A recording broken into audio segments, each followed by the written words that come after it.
Okay, tapos na nating lutuin yung ating latik. Now, gawin naman natin yung ating mixture. Naglagay tayo sa isang bowl ng 1 can of coconut milk. And then, dinagdag natin yung evaporated milk. At idadagdag din natin yung ating condensed milk. Hahalu-haluin din lang natin siya, yung ating mixture. And then after that, i-add natin yung 1 can of corn kernel. Ayan, and halo-halo, halo-halo. At after na mahalo natin yan, gagawin din naman natin for the meantime yung ating dry ingredients, which is 2 cups of corn flour and a 3/4 cup of white sugar. Haluin din natin siya. And then after that, pag well blended na siya, isama naman natin siya dun sa ating mixture. At kailangan haluin din natin siya constantly para mawala yung kanyang mga buo-buo na galing sa cornstarch. Yan. Ganyan yung nakikita kong ginagawa ng mga professional na mga nagluluto. Tayo po ay hindi professional, so ang ating reference dyan is, of course, si Mr. YouTube.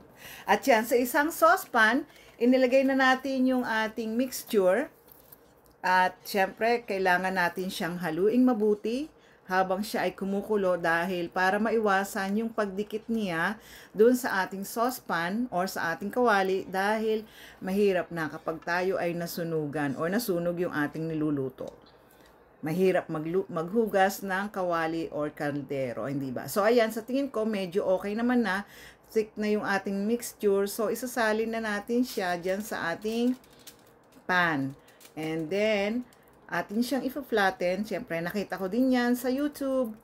Ayan. So, lahat ng yan, ginawa natin from YouTube.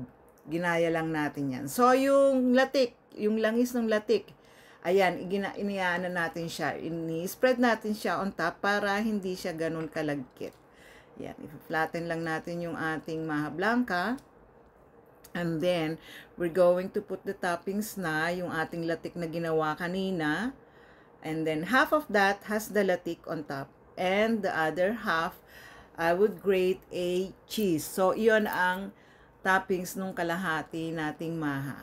Latik sa kalahati, and then yung kalahati naman is grated cheese. Ayan. And then, ilalagay naman natin na yan sa ating fridge para palamigin, para ready na siya to serve for tomorrow. So, yun yung ating, kasi potluck yung pupuntahan natin na swimming for tomorrow. So, ayan yung aking dadalhing food at saka yung ating fruit salad. Okay, guys. Again, thank you for watching and I hope to see you again next time. Bye and be safe.